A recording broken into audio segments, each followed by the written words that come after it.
আসসালামু আলাইকুম রহমতুল্লাহ। সবাইকে জানাই রমজানের শুভেচ্ছা ও অভিনন্দন।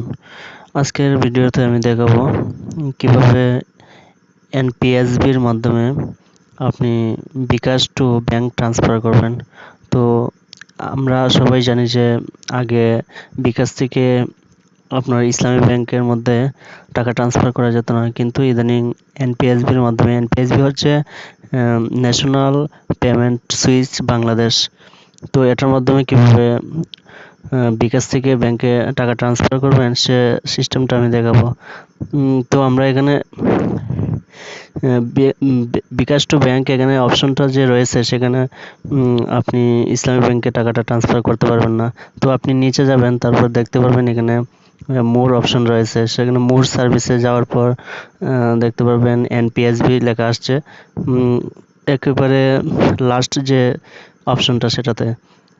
তো সেখানে যাওয়ার পর আপনি ক্লিক করতে পারেন বা উপরে সার্চ করতে পারেন। তো আমি সার্চ করে দেখাচ্ছি এনপিএসবি। যখন নাকি আমি সার্চ করলাম তখন নিচে দেখা যাচ্ছে যে অলরেডি চলে আসছে এনপিএসবির অপশনগুলো।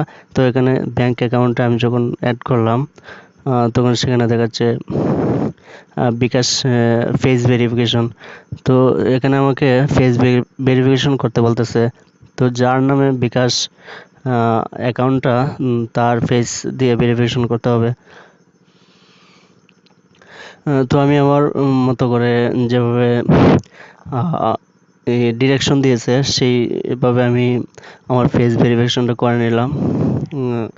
তো দেখতে পাচ্ছেন এখানে স্মাইল, হালকা স্মাইলের জন্য বলতেছে, তো আমি স্মাইল দিলাম। তারপর লেফট রাইট ফেস করার জন্য এবং উপরে এবং নিচে করার জন্য বলতেছে। তো আমি এগুলো সম্পূর্ণ স্টেপ কমপ্লিট করার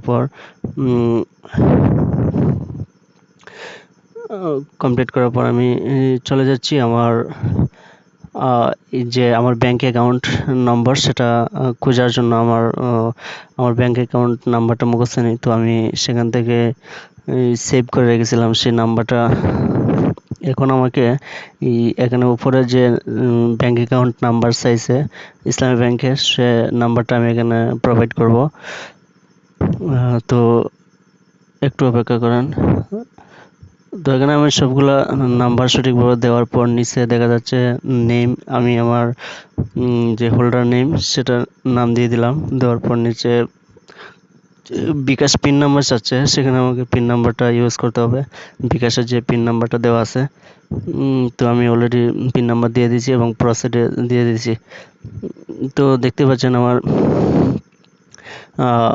ব্যাংক অ্যাকাউন্ট অ্যাড করা অলরেডি হয়ে গেছে। তো আমি ব্যাক টু হোমে গেলাম। হোমে যাওয়ার পর আবার আমি ব্যাংক অ্যাকাউন্ট বা বেনিফিশিয়ারি অ্যাকাউন্টে যাব। তো দেখতে পাচ্ছেন এখানে আমার ব্যাংক অ্যাড হয়ে গেছে। তো আমি ইচ্ছা করলে এখন সর্বনিম্ন 50 টাকা থেকে উপরে যত ইচ্ছা টাকা ট্রান্সফার করতে পারবো বিকাশ টু ব্যাংক।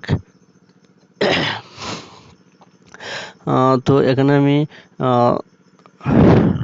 আমার এই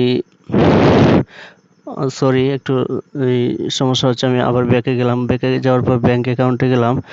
তারপর আবার এই ইসলামী ব্যাংকে যখন ক্লিক করলাম তো দেখতে পাচ্ছেন এখানে অ্যামাউন্ট দেখাচ্ছে।